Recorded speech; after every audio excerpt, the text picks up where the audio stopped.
자, 수업하기 전에 질문했던 내용입니다. 승가에서 우리 스님들을 얘기할 때 예비승려라고 예비승려라고 해서 3.2.1입니다. 이분들 출가하게 되면 제일 먼저 뭐냐면은 행자입니다. 행자라 해서 남행자, 여행자. 그래서 출가해가지고 행자생활을 합니다. 행자생활을 짧게는 뭐 6개월, 길게는 3년, 뭐 5년 이렇게 하기도 합니다. 제가 그 쌍계사 출가했을 때 제 행자도반이 행자생활 11년 하는 분들이 있었어요. 대단하시죠? 행자생활 11년 한다는 것도 보통 일이 아니거든요. 근데 어쨌든 출가하게 돼서 이 행자생활 11년 했다는 것은 그만큼 자기가 마음고생을 많이 한 거죠. 마음고생은 마음고생이고 자기에 대한 상이 굉장히 높은 거죠. 그러다 보니까 사람들하고 섞이는 것보다 섞이지 못하니까 처서를 옮겨 다니고, 그래서 자기가 우리나라에 있는 웬만한 데는 다 다니면서 행자생활을 해봤다 할 정도로 그런 행자가 있었습니다. 이 행자가 그 행자생활 끝나고 나면은 기회를 받으면은 이제 삼인이라는 예비 승려의 어떤 신분이 됩니다. 예비 승려의 신분이 됐다가 정식으로 기회를 받게 되면은 이제 비구기를 받게 되면은 이제 비구니가 되는 거예요. 이럴 때 승가에서 얘기하는 게 뭐냐면은 5급, 4급, 그 다음에 3급, 2급, 1급 이런 식으로 승가에도 이게 승가고시가 있습니다. 그래서 3위계 받고 나면은 5급, 그 다음에 비구기 받고 나면 4급, 비구기 받고 나면 3급, 2급, 1급은 승납이 출가 연수가 이제 10년, 15년, 25년 이런 식으로 연수에 따라 가지고 이런 게 이제 시험을 합격해야 갈 수 있는 그런 제도가 있습니다. 우리 승가에도 이런 시험 문제가 있다는 게 참고하시고요. 그 다음에 첫 시간에 제가 여러 번 말씀드린 것처럼 불자가 되기 위해서는 기본적으로 해야 될 게 뭐냐면 3기를 한다면은 보통 3기와 뭘 하면은 5개를 얘기합니다. 5개. 그래서 이 3기라는 것은 불, 법, 승. 그래서 거룩한 부처님과 부처님의 가르침과 승가에 기한다 3기했다고 했지 않습니까? 그 다음에 5개가 있습니다. 이 5개가 있는데 5개는 여러분들이 5가지 지켜야 될 교율을 얘기하는 겁니다. 지금 첫 번째 얘기, 그죠? 네. 5개의 첫 번째가 뭐냐면요. 살생을 얘기합니다. 살생을 하지 말라. 제1개. 살생을 하지 말라. 살생을 하지 말라. 두 번째는 뭐냐면은 도둑질을 하지 말라. 또는 세 번째는 간음 또는 사음을 하지 말라. 네 번째는 거짓말하지 말라. 다섯 번째는 술을 먹지 마라. 있는데 요 두 번째와 세 번째가 항상 순서가 바뀌는 데가 많아요. 요게 살생, 그 다음에 사음, 그 다음에 도둑질, 투도, 그 다음에 거짓말, 망하라 그래요. 그 다음에 술 먹자는 불음주, 이런 게 있고요. 그 다음에 또 뭐가 있냐면요. 사음이 있고, 그 다음에 살생이 있고, 그 다음에 도둑질이 있고, 거짓말이 있고, 그 다음에 술, 이렇게 되어 있는 게 있습니다. 자, 그러면은 이 살생이라는 사음에 대한 것이 이 첫 번째 개거든요. 제1개. 첫 번째는 살생하지 말라 했을 때, 이 살생에 대한 것은 어떻게 개념을 잡아야 되느냐? 여러분들 살생을 하고 계십니까? 안 하고 계십니까? 평소에 하고 계시잖아요. 파리, 모기, 또는 우리가 먹고 있는 음식들 같은 경우 고기를 드시잖아요. 소고기, 돼지고기, 닭고기, 치킨, 통닭, 양념, 다양하게 있잖아요. 그런 고기들이 살생을 한 음식들이잖아요. 살생한 음식인데 불구하고 그것을 먹지 말라고 했을 때 이 개념을 어떻게 잡아야 됩니까? 자, 그러면은 제가 지금 질문을 하고 싶은 게 뭐냐면은, 자, 살생을 하는 직업이 있어요. 근데 그 사람은 부처님 제자가 되고 싶어요. 그러면 제자 할 수 있어 없어요? 살생했기 때문에. 예를 들면 도축업자, 했지. 이 사람들은 살상을 하잖아요. 그 사람들은 부처님 제자가 되고 싶어요. 제자가 되는 사람도 있는 거다. 그 제자가 되는 사람이 있어요. 그럼 어떤 방법으로 제자가 됐을까요? 라고 얘기한다면은, 자, 살생하는 직업 갖고 있는 어떤 자기 생업이지 않습니까? 생업을 위해서 자기가 하고 있는데 불구하고 자기가 그것을 살생을 하고 있다. 그러면 그 사람들은 이 기회를 여러분들이 앞에서 교회사가 이렇게 합니다. 살생을 하지 말라. 살생하는 것을 지키겠느냐, 안 지키겠느냐. 살생하지 않는 것을. 그러면 예, 지키겠습니다. 대답을 하면은 지켜야 되는 거예요. 근데 자기가 생업을 하고 있는 사람은 이걸 못 지키잖아요. 그럼 못 지키면은 어떻게 되냐고요? 가만히 계시면 돼요. 그리고 그 가만히 있다는 얘기는 뭐냐면은 이 5가지 중에서 내가 지킬 수 있는 개는 예, 지키겠습니다. 대답하면 되고 내가 지키지 못하는 그 게으름이는 입을 다물는 거예요. 그러잖아요.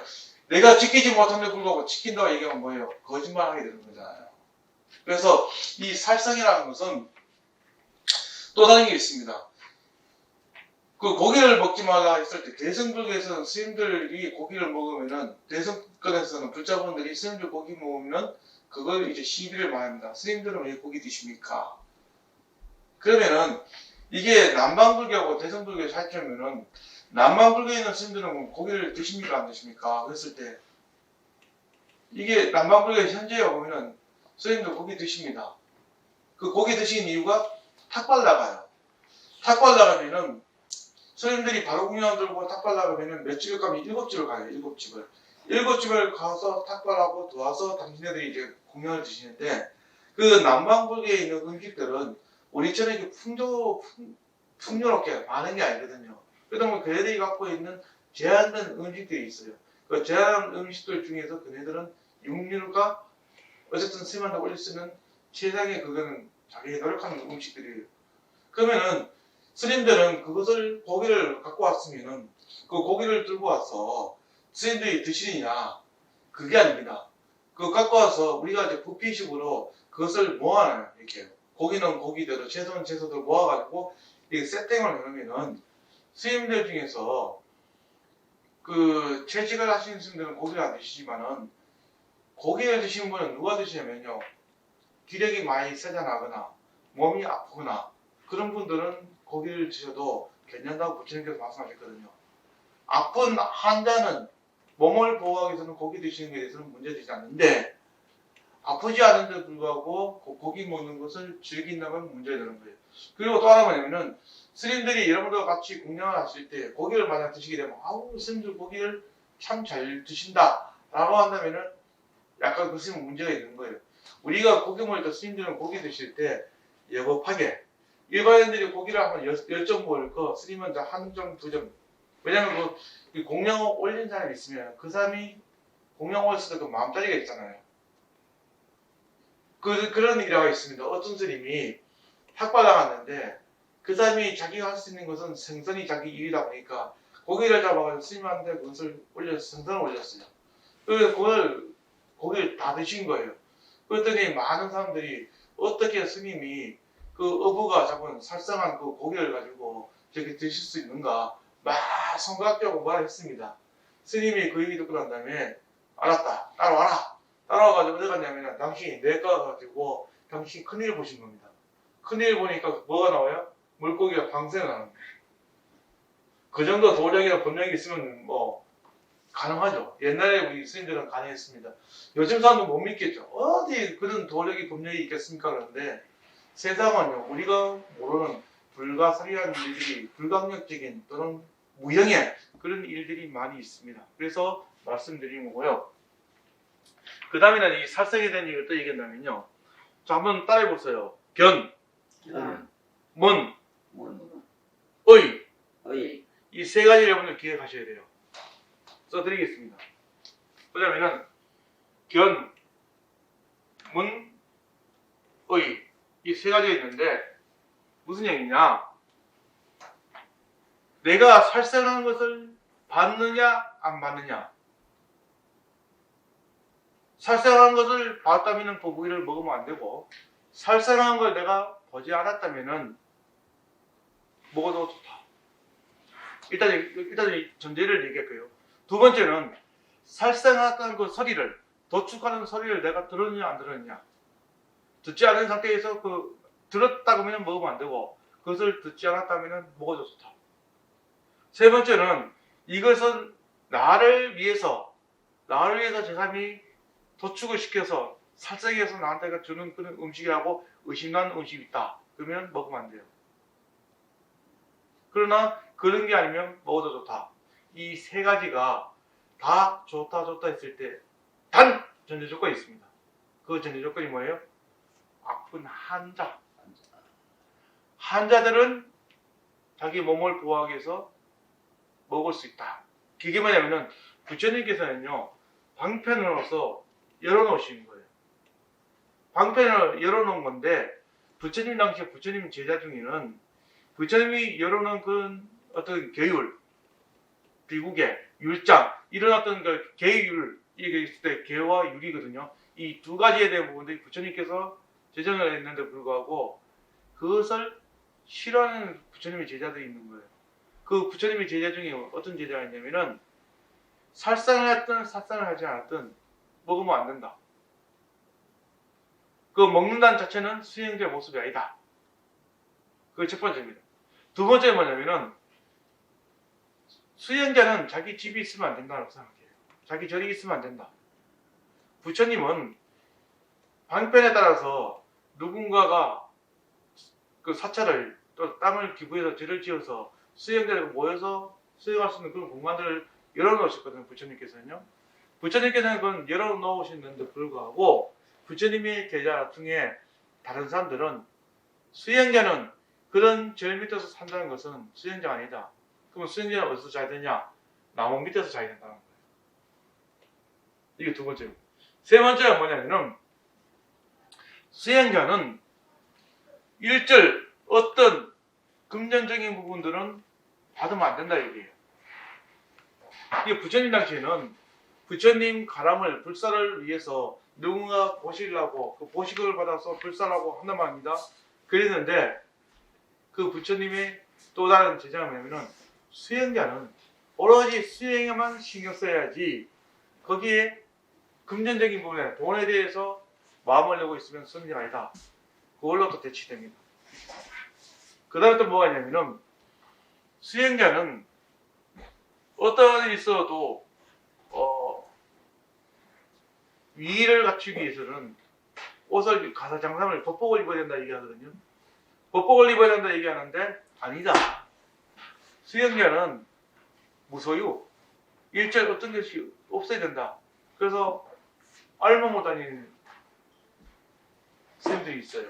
지금도 인도 지방에는 인도 지방의 그 종교 중에 거의 불교보다도 더 존경받고 있는 그 종교 중에 하나가 그 종교입니다. 알몸으로 나체로 거리에 활보면서 탁발하면서 수행하고 있는 스님들이 있습니다. 그 유튜브에 보시면은 있습니다. 자인하교라고. 그리고 그 자인하교는 자인하교 교회에 형성되어 있는 그 불자들 대다수가 뭐냐면은 상업을 하시는 분들입니다. 상업을 하는 사람들. 그 사람들이 그 수행하는 스님들 뒤에서 뒷발이 다니고 있거든요. 그래서 이게 하나의 교리에 따라서 다르긴 한데 또 뭐냐면은 살생을 제1계를 했죠. 그런데 이게 제가 뭐라 했어요? 사문열 은계를 얘기했지 않습니까? 이게 소승불교하고 대승불교하고 차이입니다. 소승불교 남방불교에서는요 제1계가 은계입니다. 그러나 대승에서는 뭐냐면은 제1계가 살생계입니다. 그게 어떤 차이점이냐면은 은계가 우리한테 요구하는 게 뭐냐면 청정을 얘기합니다. 사람이 청정해야 된다라고 하는 것이 이게 얘기한다면은 살생은 뭐냐면은 살상하는 마음이 안 생기려면 어떻게 돼요? 자비로운 마음이 있어야 된다. 이런 두 가지 어떤 그 패러다임이 다른 겁니다. 그래서 남방불교에서는 청정 승가를 얘기하고 있어서 거기에서는 어떤 수행한 수행자는 철저하게 자기 어떤 수행에 대한 관점을 상당히 중요시 여깁니다. 그래서 대승권에서는 자기 수행뿐만 아니라 나와 남, 우리 모두가 함께 수행할 수 있는 어떤 대자대비한 그런 마음을 얘기하고 있습니다. 그래서 이 살생이라는 것과 이 은계라는 이 갖다 놓는 시점들이 차이점이 있습니다. 그래서 여러분들한테 살생을 하지 마세요 그러면은 살생을 하고 있을 때 우리는 어떻게 됩니까? 참여를 해야 돼요. 어떤 참여를 해요? 제 마음속으로 나도 알게 모르게 지은 죄 참여합니다. 이렇게 해야 되는데 길거리에 가다가 혹시 지금 뭐 중생들이 죽어 있거나 내가 파리를 죽이기 전에 내가 먼저 참여를 해야 됩니다. 어떻게 해요? 발버리심 이렇게 하고 방편을 얘기하는 겁니다. 모기를 내가 얘기지 못하게 모기를 내가 죽였구나, 파리를 죽였구나, 바퀴벌레를 죽였구나, 길거리 가다 죽은 어떤 그런 그 시체들이 있으면은 발버리심, 발버리심. 그러니까 무슨 의미는 버리심을 바라라, 버리심을 내라 그 말입니다. 그래서 이 버리심을 내라는 얘기 뭐냐면은 네가 어떻든 중생, 파리가 됐든 모기가 됐든 벌레가 됐든 곤충이 됐든 뭐가 됐든 간에 어떤 그 원래에 의해서 인연이 돼서 이 사바삭에 태어났지만 그 인연을 해서 네가 죽었으니까 그 죽은 그 순간에 발버리심 내가 축원을 하게 되면은 그 축원의 힘으로 의해서 이 무증성들은 윤회하는 부분이 있어서 누군가 도움을 받기 때문에 그 도움에 의해서 윤회하는 부분들이 빨리 돌아갈 수 있는 거예요. 그래서 여러분들이 무증성들이 죽었을 거든 또는 죽기 전에 발버리심 이렇게 하면서 하면 될 것 같습니다. 이 살상에 대한 부분이 어떤 그런 의미가 있고요. 그 다음에 또 뭐냐면은 요거 하고 싶은 것이 또 하겠습니다. 뭐냐면은 살상에 대한 얘기가 있는데 오늘 아침에 제가 유튜브 보면서 봤던 것 중에 나오면은 그 조장을 봤습니다. 조장이 뭔지 아십니까? 조장 무슨냐면은 사람이 그렇죠. 사람이 죽으면은 그 장례 풍습이 있는데 장례 풍습 중에 하나가 우리는 매장을 하거나 우리는 화장을 하거나 그 다음에 수장을 하거나 목장을 하잖아요. 수목장 이렇게 하잖아요. 그런데 저기 티베트 있는 그 나라에서는 뭘 하냐면은 조장을 합니다. 조장이라는 게 뭐냐면은 사람이 죽으면은 죽자마자 사지를 거꾸로 묶어요. 팔다리를 거꾸로 묶어서 매달아요. 이렇게 매달아가지고 피를 뽑아요. 그러면은 3일 더 결선 납득이 되면 이 사람 몸속에 피가 다 빠지게 되면은 한해 포가 되죠. 그 포가 되면은 거기에 제사장이 와가지고 이 스님을 다 사지를 다 자릅니다. 다 잘라가지고 찹쌀밥 만들어가지고 찹쌀밥을 그 뼈하고 가루하고 같이 만들어가지고 그것을 3일째 되는 날 뿌립니다. 3일째 날 뿌릴 때 뭐를 뿌리냐면은 그 스님들의 어떤 그 육신을 그 찰밥에 묻혀서 던지게 되면은 독수리가 나옵니다. 독수리가 날아와서 독수리가 먹는데 이 티베트라는 나라는 하늘나라와 이 지상의 세계에 연결해주는 메신저가 뭐냐면 독수리라고 생각합니다. 그래서 그 나라에서는 최고의 그 어떤 그 장례 풍습 중에 하나가 조장입니다. 가장 명예로운 게 조장입니다. 그런데 그게 그 나라에서는 조장 자체가 아주 자랑스러운 장례 풍습이라면은 우리나라에서는 유교 어떤 도가 성가하다 보니까 시신 자체에 대한 부분들을 해석하게 되면은 엄청나게 문제가 되지 않습니까? 그런 것처럼 한 나라에 따라서 한 지방에 따라서 풍습과 문화가 다르듯이 이 살성에 대한 어떤 그 관점도 다를 수가 있다는 겁니다. 그것을 참고하시고 10분간 쉬었다 하겠습니다.